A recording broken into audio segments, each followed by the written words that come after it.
everyone, and welcome back to Mission Success Women in Multifamily. I'm Laura Valean, Senior Editor with Multi Housing News, and I'm really happy you've joined me today to discover another inspiring female leader in the multifamily industry. My guest for this episode is Rochelle Mills, President and CEO of Innovative Housing Opportunities, a Southern California based affordable housing nonprofit. Rochelle's career path spans architecture, design, cultural tourism, teaching, and public service. And that range of experience really shows in how she approaches leadership and housing today. Let's get to know her. Rochelle, I'm so glad you're here. Welcome to the podcast. Thank you for having me, Laura. Let's dive right in. When you look back at your journey so far, what feels most defining about the path that led you to where you are today? Well, it's interesting. Having such a diverse background, I actually think it put me uniquely in this position at this moment. My background includes architecture and design, planning, cultural tourism, etc. I see communities holistically. And at this moment in housing, I think that that's what's missing in how we're tackling this project. hmm So you've worked across so many fields, including architecture, design, as you mentioned, teaching, and now affordable housing. How do you connect all those chapters in your mind? Yeah, the way I think about it is in the 90s or 80s and 90s, when Los Angeles was trying to reinvent itself as a cultural destination, they were creating these beautiful buildings, but all of the buildings had plazas. And there was a term that was used at the time, power of place, and that really resonates with me. When I look at housing, I look at it as not just heads and beds, but I look at it as the launch pad for high performing communities, places where we want to gather, where we have families, where life takes place, and where dreams come to life. To me, you cannot do that in a vacuum. You have to look at the economic consequence of the things that we're doing. What attracts people? When we invite family and friends to our communities, can we walk around and show them why we're excited? To me, all of those components from my background really influence and speak to how IHO does the work that we do. We're looking at, can the housing that we put together be a partnership in a neighborhood? Can it be a catalyst to revitalization and reinvestment in neighborhoods that are underinvested? Can we pass the baton on to our residents so that our residents become the teachers and mentors for their communities? Um, I see that being the power of housing, the magic of housing and development. And I'm surprised that we are still, as an industry, looking so siloed at housing. hmm Is there anything in particular that drew you to affordable housing? Was there a point when you realized this wasn't just work, it's just deeply personal? Well, hunger has a way of redirecting you. And my design practice, my husband and I had a design studio, and we were having a difficult time finding really good clients. I have a sister and a brother-in-law who have an architecture and interior design studio, and they had a contract with HUD to inspect affordable housing. And they asked me to step in and help because they didn't have enough staff. And I remember doing it as a job, purely as a job. It was simply to be temporary. I was going to do it for a couple of years, find my new clients, and head back out. And you During grew that into two it. year, yes, during that 2 years, however, um, you start to see the cause and effect of the work that you're doing, the impact that you're having, and the impact that you want to have.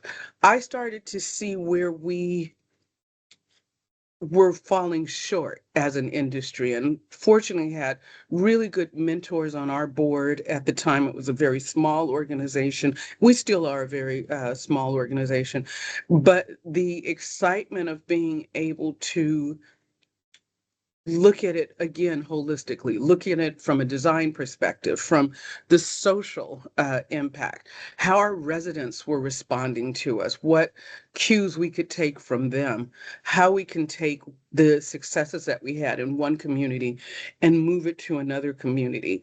Those were the kinds of things that excited me. And then looking at it from a 10,000 square foot or a 10,000 foot view, and then just looking at that connective tissue. How are the sidewalks running together? Can we put art in there? Can these be spaces where people can um, come and gather and uh, you know, host events? What can they become community centers? Can these become assets? That really hooked me. And being around people who were excited about that vision as well, rather than, again, I mean, affordable housing these days is beautiful. It's well designed. It is very thoughtful. Um, and so housing can start and end there. But Hmm. how do we make it something that is catalytic? That was exciting. And having people around me that also share that vision and say, what can we do that this can become the start of something greater around the city, around the country, within the folks that we are serving? How can we make it more than just a place to go in and close the door behind you? Hmm. Which is important, but it cannot and should not be the target of where we're going. Right. And it's been 20 years now since Yeah, you started off yeah, with this company and yeah, you've grown it from a single asset organization into an award-winning developer. What part yeah, of that road, of that transformation, are you most proud of? Not just on paper, figures and how right. they all grew, but emotionally. Emotionally, I'm glad you mentioned that. You know, one of the hardest things is also the thing I'm the most proud of. Being a very small organization that is mission driven, that is led by a Black woman, I tend to attract people who look like me. You know, they are either over uh, men and women of color, people who might have felt overlooked in the industry, folks who are over 40. These are people who have just amazing contributions, but for some reason get dismissed. And this is similar to the residents that we serve. They have had a challenge in life, and they are overlooked or dismissed. What I love is that, you know, I feel very strongly that our job is to outfit them with wings so that they can soar. The conundrum is when you outfit them with wings and they soar, they sometimes leave. And it's hard to pour into people and see them move on. On the other hand, it is such an incredible source of pride to know that they have moved into enviable positions everywhere, and they are taking IHO's philosophy of holistic communities elsewhere. When I think about what makes me proud, it's that we have got tentacles across the state, folks in areas where a small boutique development studio can't be, but we've got folks there who will bring us into it. And that makes me happy. That makes me infinitely proud that we are doing great work, even for those who have come through IHO and have gone other places. After a short break, we'll dig into what shaped Rochelle's leadership style and who influenced her along the way. So don't go anywhere. Hi, I'm Gabriel Frank, Senior Associate Editor at Multi-Housing News and Commercial Property Executive and the editor of MHN's daily newsletter. Do you want to get the latest multifamily news, trend stories, industry reports, and podcasts delivered directly to your inbox every morning for free? If so, You can subscribe to the MHN Daily Newsletter directly from our website at multihousingnews.com/subscriptions. Just enter your name, company, and email address at this webpage, and you'll get daily access to the latest multifamily headlines reported by MHN's news team, which are delivered directly to your email every morning. You'll also get access to insightful interviews with multifamily leaders, economic updates, market forecasts, and more. You can subscribe at multihousingnews.com/subscriptions. That's multihousingnews.com/subscriptions. multihousingnews.com/subscriptions. Can you expand on the way you think about housing, community, and place? I know your background. I mean, you mentioned, and you mentioned this earlier, and I've researched your background thoroughly. It spans both the creative and the technical arenas. Yeah. So, yeah, I'm guessing your view of housing, community, and place. You touched on this a bit earlier, but maybe you can expand on that. It's different than other developers. Yeah, I do see that. It's funny. I love to say it this way. I can always bring the excitement. IHO can always bring the excitement. When I see a piece of land or hear from a community, I can see it in four dimensions. If you've seen the movie Amadeus, there is a time when Salieri is talking, and as he's talking, he first hears the strings and then he hears the percussion, and it becomes a full-blown symphony. When I look at a community, I see it in that texture and that dimension. And it is exciting to me to see a piece of land and to get to know a community and to be able to take their vision and put it in three dimensions. What I also think is critically important, because housers have a lot of heart, but we also need to have a very strong business proposition. Because if we do things only from the heart, then at some point you have challenges in the economy, the administration changes, and up to we're not set up to succeed because we so narrowly focused. I believe that one of the gifts that I have is attracting the right people so that we can look at both the right brain and the left brain. What can we do to elevate a community, to come alongside and just bring some excitement, translate their desires into something that is scalable, replicable, and I know it's a bad word in my industry, but it has to make financial sense. If there is no money, there is no mission. We cannot serve our people on hopes and prayers. And so to be able to make sure that as we are doing these things, we are finding ways for these properties to operate. Most of the time for 55 years, you cannot do that if we are only looking at today's economy, today's political environment. We really have to build strong business models that can support the vision and the excitement that we want to bring into communities. Mm-hmm, mm-hmm. And that's exactly how a leader would speak. Um, you've led so many culturally diverse teams, and they've successfully competed with much larger organizations, and you continue to do that. What do you think people underestimate about that kind of leadership? I think size is over, what is the word? Um, Size matters, but size can also drive the organization. People underestimate what a group of mission aligned people can do.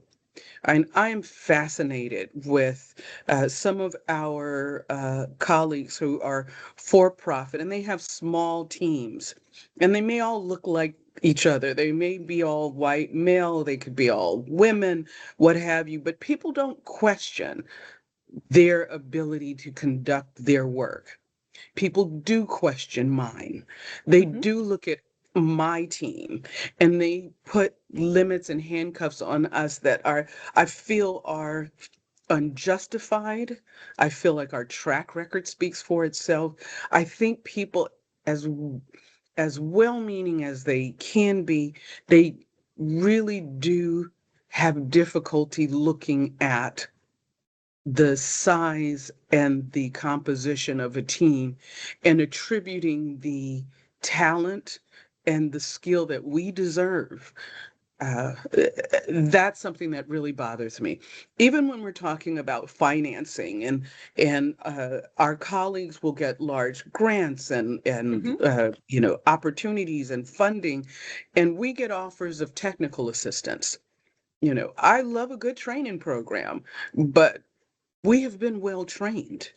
We have been around for 50 years. We can't be around for 50 years if we don't know what the heck we're doing. So I get a little bit tired of having to reintroduce myself and validate folks. And uh, that's that's where we get off the ride. And where I think as a houser, we have to look for other sources of financing, other partnerships. And that does limit, because when you bring in other partners, as much as they start off, we love your vision, they will end up saying, but this is how we've always done it.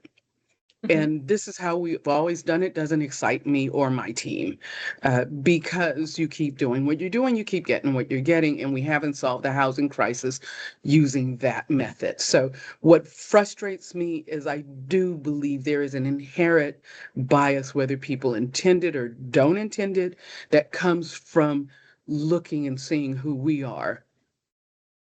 I don't know how to say it doesn't exist. It exists. Even though you've demonstrated over and over again that you have the skills, you have the training, you have everything it takes to succeed and to be leaders in your field.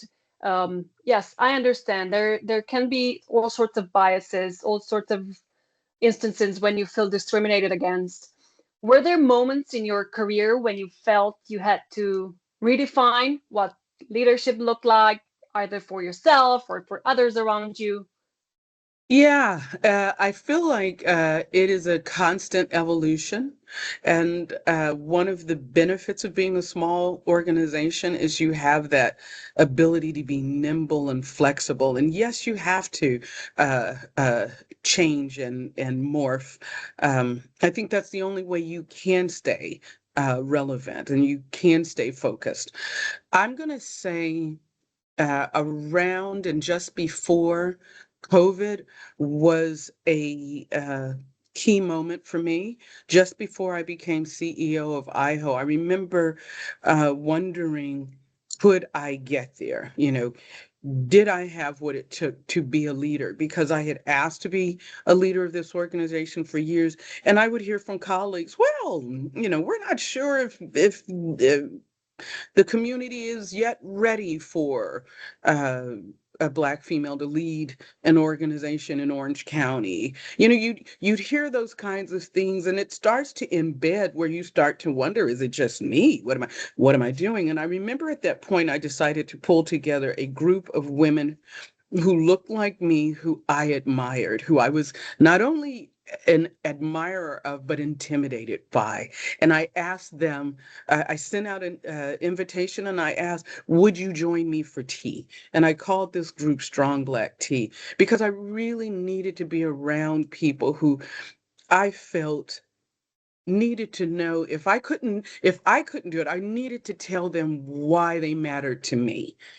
And it's now in its 10th year. But there was something that one of the women said to me that really spoke to my heart. And she said, you have to go where you're celebrated, not tolerated.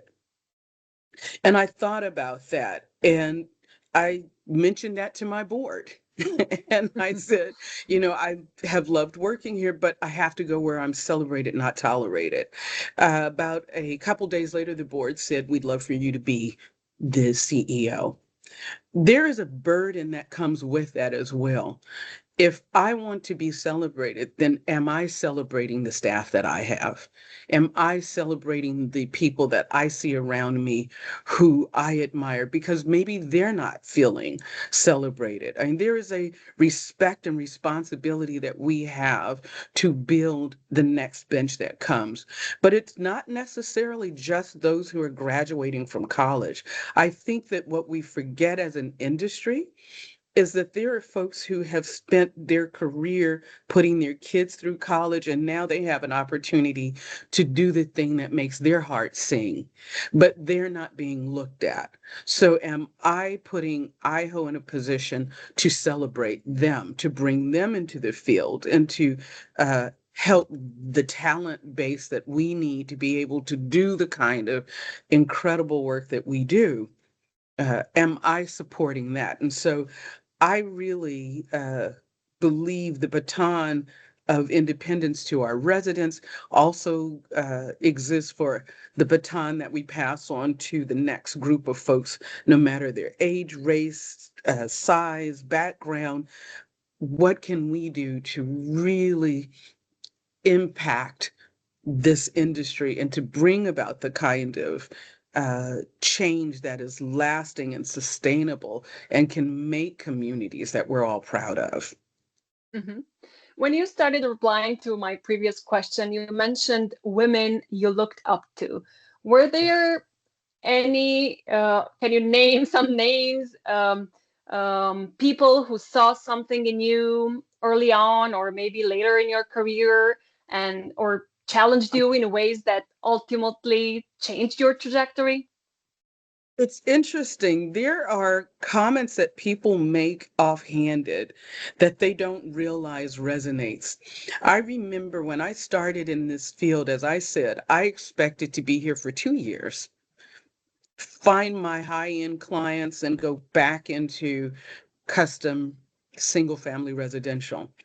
And I was at an event talking and networking event, and I mentioned, oh, I'm new to the field, I've only been here 2 years. And a woman who was standing next to me came over and she said, 2 years is not just starting.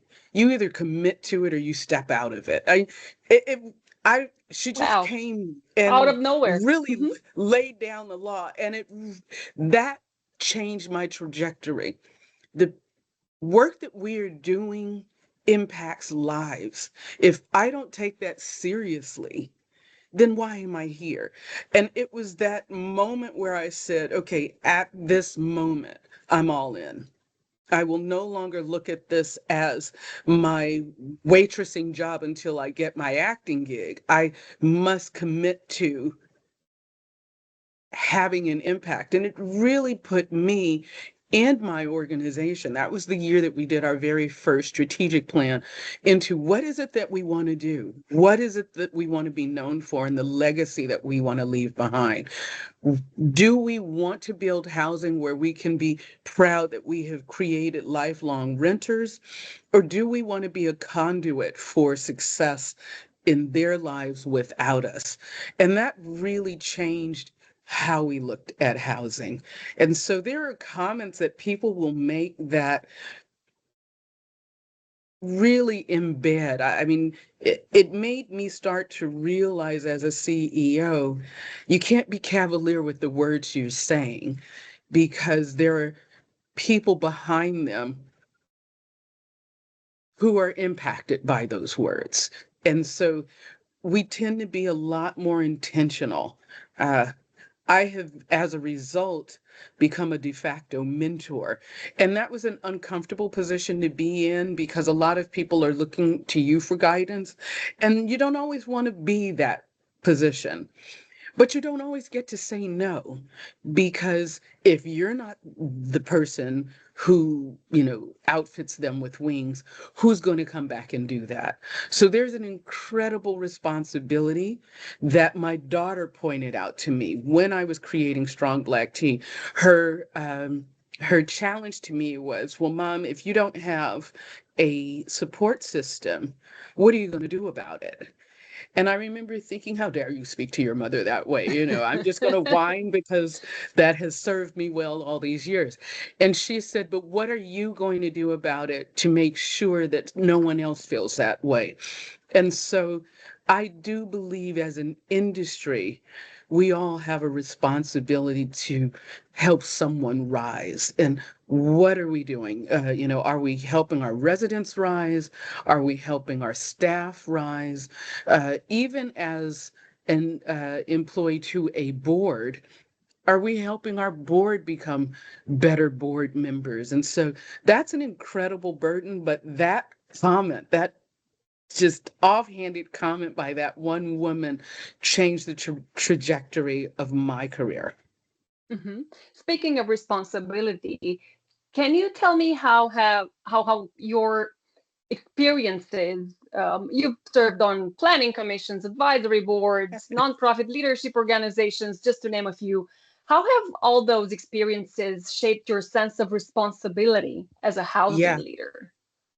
It brings more responsibility. I mean, when you have an opportunity to sit back and watch just great people doing great things, you also have a glimpse at seeing people who are just dialing it in. And you recognize that those people who are doing that are slowing down the process, the opportunity for growth.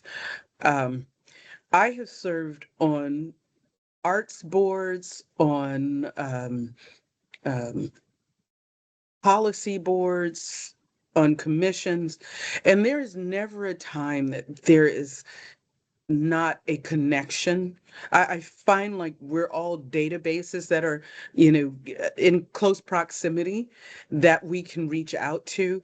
And I'm fascinated that when sometimes you can get intimidated because you don't want to sound ignorant, you don't want to ask the question. But I'm fascinated when people would say to me, no one's ever asked that. And I think that's odd. How can you be in this field and no one's asked that? But it's because somebody felt intimidated to do it. And so I've taken it upon myself. If the worst thing that people can say to me is, boy, she asked a stupid question, I'm good with that. And so I feel like being on these boards is an opportunity for me to learn from people who I don't normally engage with, but it's also an opportunity for me to sponsor someone who's not in that room, to be able to say, oh, I see a connection here that I can make. I see an opportunity for someone to grow. I used to scare my staff because I'd look at job descriptions and I'd hand it to them, and they'd misinterpret that I was firing them. And I wasn't trying to fire them, but I wanted them to know, here's what I see for you. I mean, I see something that is really great. Have you thought of yourself in the way that I see you? And when I explain to them, I'm not trying to get rid of you, but I'm trying to let you see that there are no boundaries. It's really exciting to see people move into that.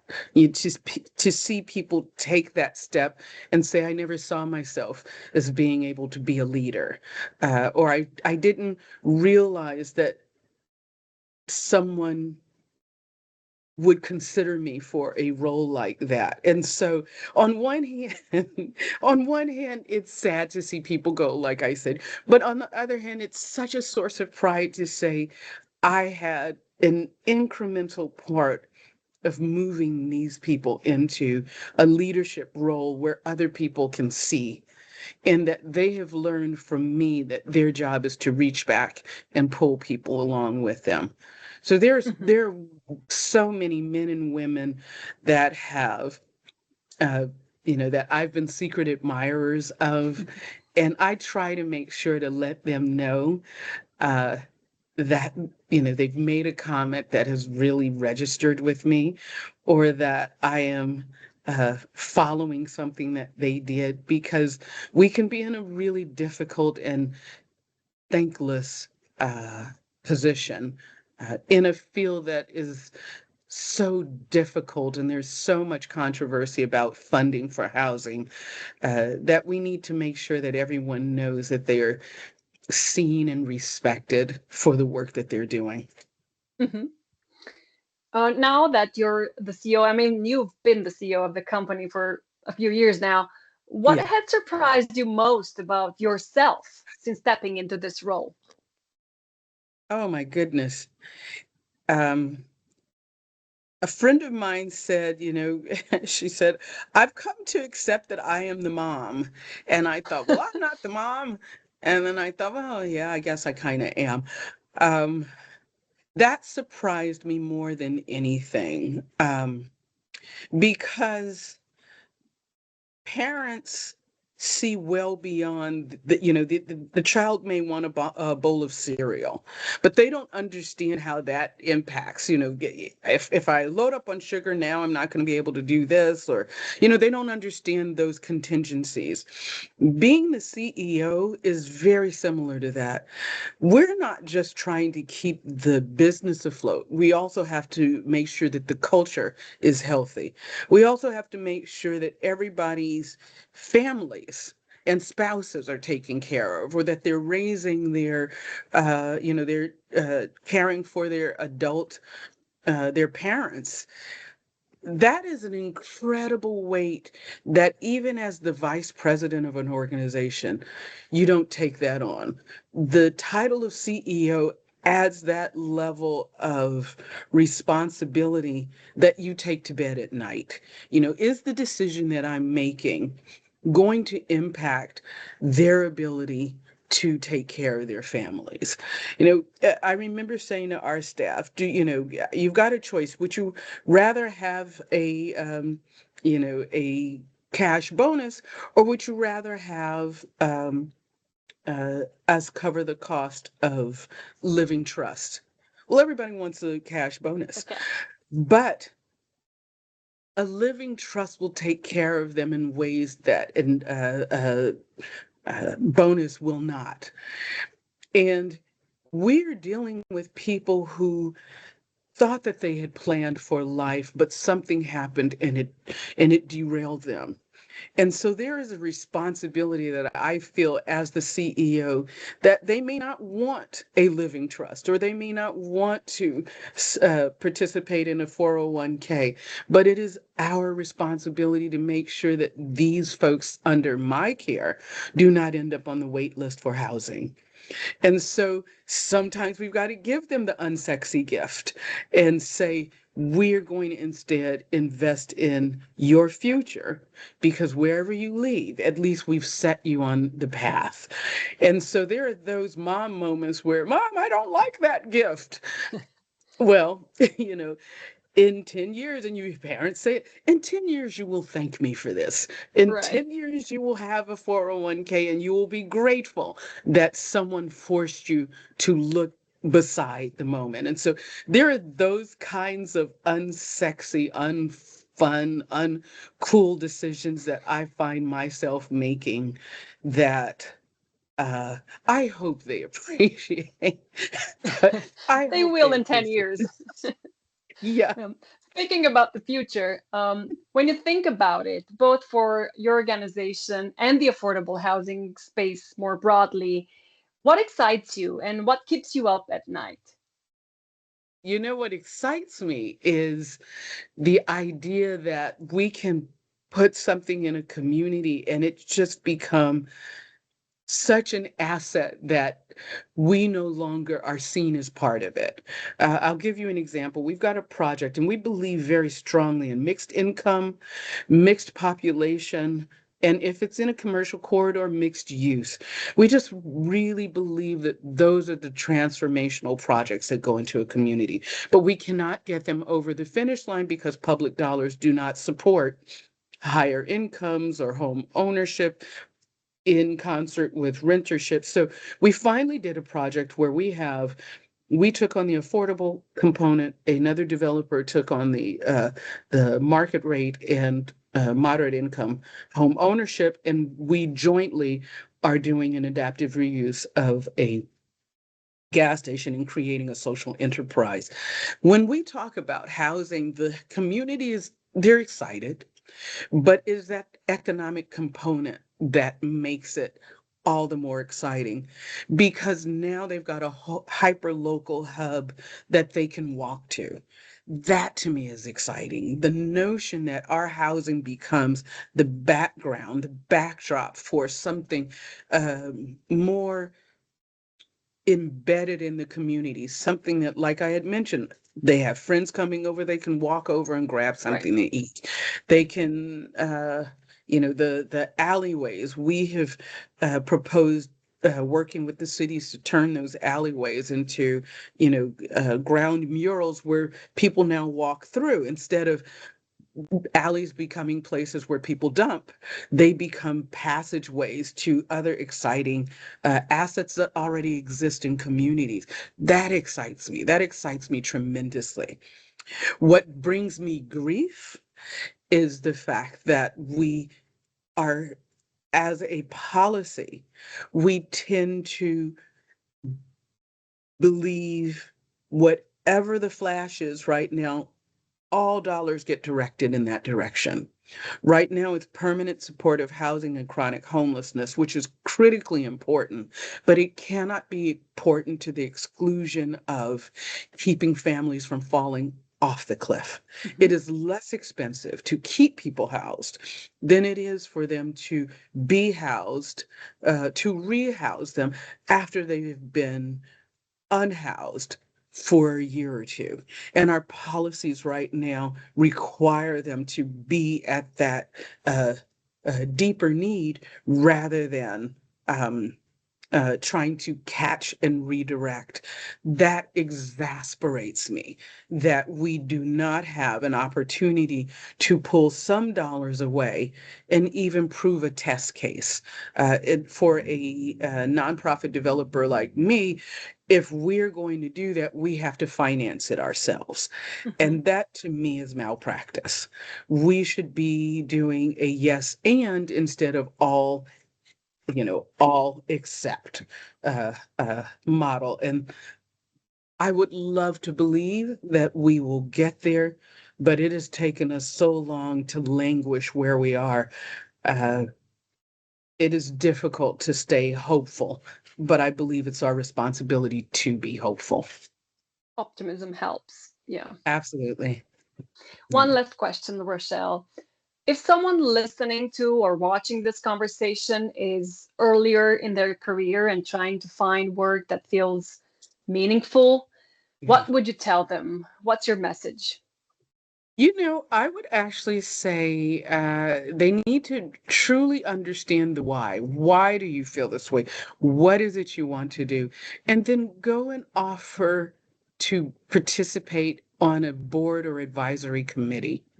It's a difficult proposition to get someone with stars in their eyes and the heart that is burning for, the everyman, and they come into the field and you have spent time grooming them only for them to get frustrated with the amount of time that it takes and they leave. That is a drain for us.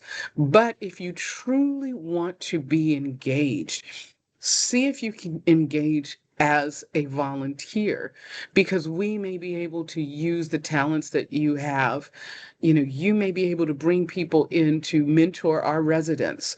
If you are at a bank, you may be able to help us get a grant.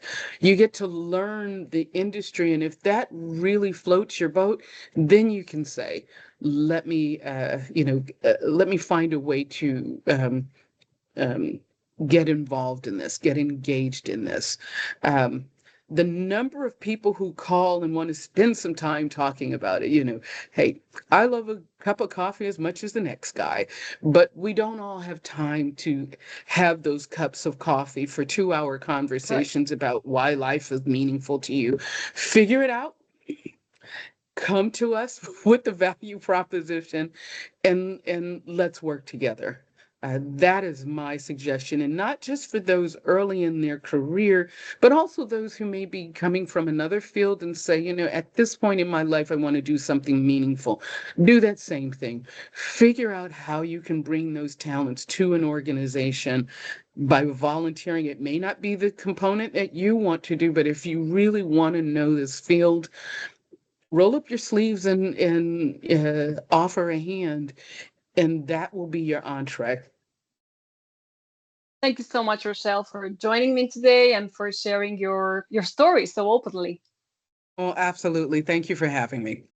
Thank you to everyone who tuned in to this episode of Mission Success Women in Multifamily. If you enjoyed this conversation, make sure to follow and subscribe to MHN's The Lease Up on Spotify, Apple Podcasts, or wherever you like to listen. That's where you'll find all of MHN's podcast series, including Mission Success. And of course, you can always stay up to date with the latest news, trend stories, and industry insights at multihousingnews.com. Thanks again for listening and watching, and I'll see you next time.